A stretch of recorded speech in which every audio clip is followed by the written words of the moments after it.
So then, what's up, guys, and welcome back to another live show on the channel. It is Bradford City at the weekend, and I'm happy to be joined by Bradford content creator Sam. How are you doing today, mate? I'm doing good. How are you? Yeah, I'm doing very, very well after seeing us start the season off with that comfortable 3-2 win against Stockport. On the other hand, you with a 0-0 draw against Bradford. What were your aspects of your game? Well, it was frustrating. Having 22 shots and only 2 on target.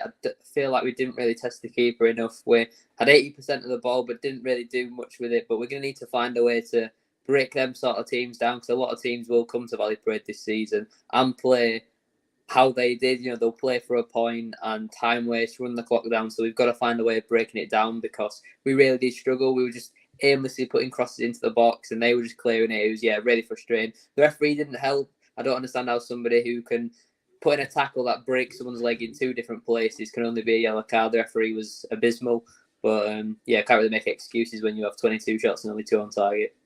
Yeah, same with us. The referee was a bit appalling in our game. The penalty, there was a few stupid decisions the referee made in our game, but to be fair, it wasn't really the best performance from Stockport. But second half performance from us wasn't the best, as Stockport came back and scored 2 goals. But being 3-0 up at half time, I thought comfortable, and we should go and win the game comfortable. But we didn't. We conceded 2 goals, and that needs something to be working on.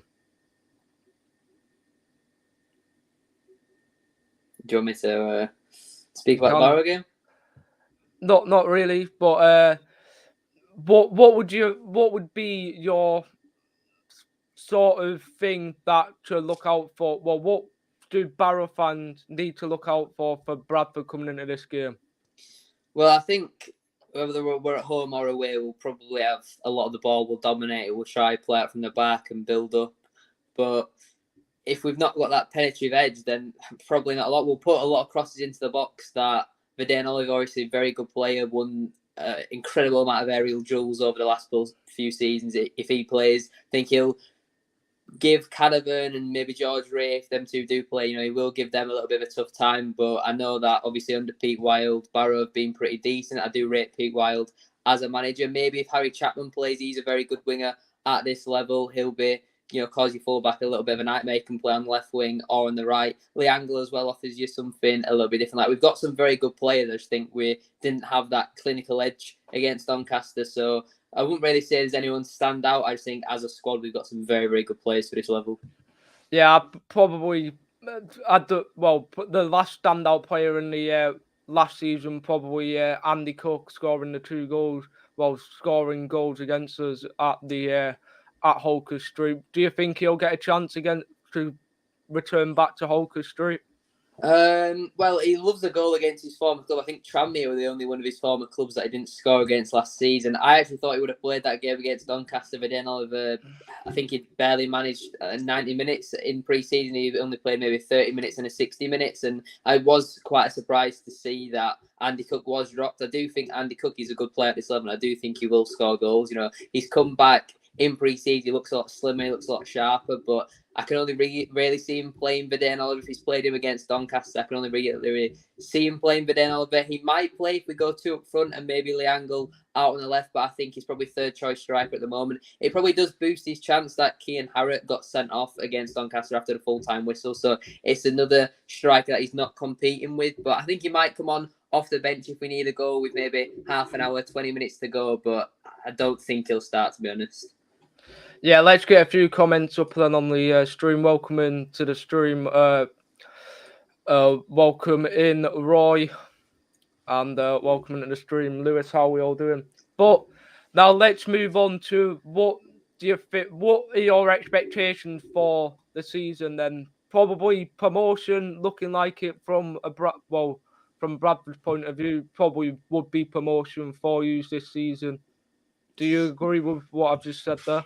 Yeah, I mean, coming into the season, obviously, we've had 3 seasons now in League 2 where we failed miserably to get into the playoffs. The first season was probably the closest, but the past 2 seasons have been really poor. This season under Mark Hughes, I mean, the aim is always to win the title. For a club of our size, we should always be going to win the title. But some very, very good teams at this level. Mansfield, Tranmere, Northampton, Stockport, they're teams that are always going to be up there at the end of the season. Do I think that we can achieve top 3? I would like to say we can probably maybe sneak that 3rd spot. I think Mansfield and Northampton definitely will go up as the top 2. Do I think we can get that 3rd spot? I would like to say so, but I don't think so. I think the absolute minimum this season has to be the playoffs. I think we've got to get in that top 7. If we don't, under Mark Hughes with the squad that we've currently got, I don't think we ever will. So I think we have to get into the top 7 as a minimum, but I think the expectation, no matter how we get there, is obviously promotion. Yeah, just a comment here from a Bradford fan. Heard reports that Apcombe will be the number 9 on the weekend with Clayton Donaldson at left back. Yeah, I think he might be trolling there. So then, moving on to predicted lineups, what would be, from a Bradford point of view, would be your predicted lineup? Well, we can either go with a 4-2-3-1 or a 4-diamond-2. We played the diamond against Doncaster, but I just don't really think it works. With Osadibe being injured, obviously Cian Harrott getting the red card, it leaves it a little bit limited in the options that we could go. I think we'll go a 4-2-3-1. Probably will be Harry Lewis in goal. Probably the same back 4 as well. I don't think you can change the back 4 if you keep a clean sheet. So that'll be Brad Halliday, Matty Platt, Romney Critchlow and Liam Rideout. I think he'll probably go Smallwood and Ryan East, but I'd like to see Smallwood and Levi Sutton. I think for away games, you need someone a little bit more physical in the centre of the park. So I'd like to see Sutton, but he'll probably go Ryan East. Attacking midfield 3, I think it'll be Harry Chapman on the right, Jamie Walker in the middle, and Lee Angle out on the left. And I think it will probably be Verdane Oliver up front.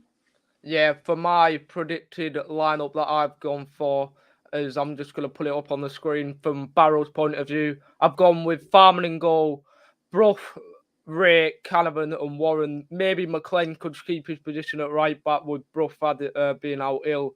Then Sam Foley, Harrison Neal and Robbie Gotch. Maybe John Rooney can get a few extra minutes with him only getting about 3 minutes. Well, only came on near the back end of the game against Stockport. Then up front 3 of Ben Whitfield, Josh Gordon and Billy Waters. Maybe would like to see the new signing Benny Smalls-Braithwaite get a start up top, but I doubt that'll happen. But to be fair, what would be your standout player there in that squad for maybe that could frighten Bradford City fans? But I think Ben Whitfield's a very good player. I think he didn't really get his chance at Stockport, so I think he's a very good player. Last season when we played, I think his name's Josh Kay, the left winger. I don't really know if he's still playing these days, but in both games he got a few minutes against Stockport. I don't think he'll be a starter this season, but you never know. Well, he could be challenging up with Ben Whitfield, but it'll be hard for him, to be fair. But yeah, I think he'll be an exciting player. Yeah, I mean, whenever we've played Barrow, he's definitely been the most lively. But obviously, you've made quite a lot of signings. I think you got some good players now. I do think George Ray from Exeter, I think that's a very good signing at this level. Rooney in the midfield as well. He's a very good player. You've got a few players that might cause us some worries, but I think our defence might be able to cope with them. Fingers crossed. So then, moving on to score predictions. What would be your score prediction then for this game? I would like to back the boys for a win, but I backed us for a win against Doncaster and that didn't end well. So I'll be pessimistic and say a 1-1 draw.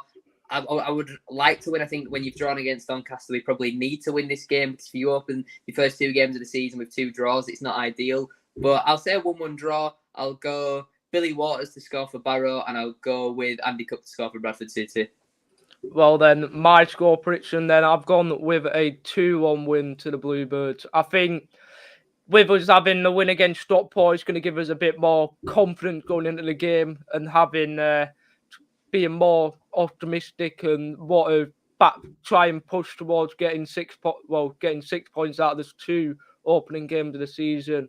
Goal scorers, I'll probably go with Josh Gordon and Billy Waters. For Bradford, I'll probably go with Andy Cook myself. But to be fair, I don't think there's really much else I can speak about throughout this match preview. We've talked about lineup, we've talked about key players, we've talked on the score predictions.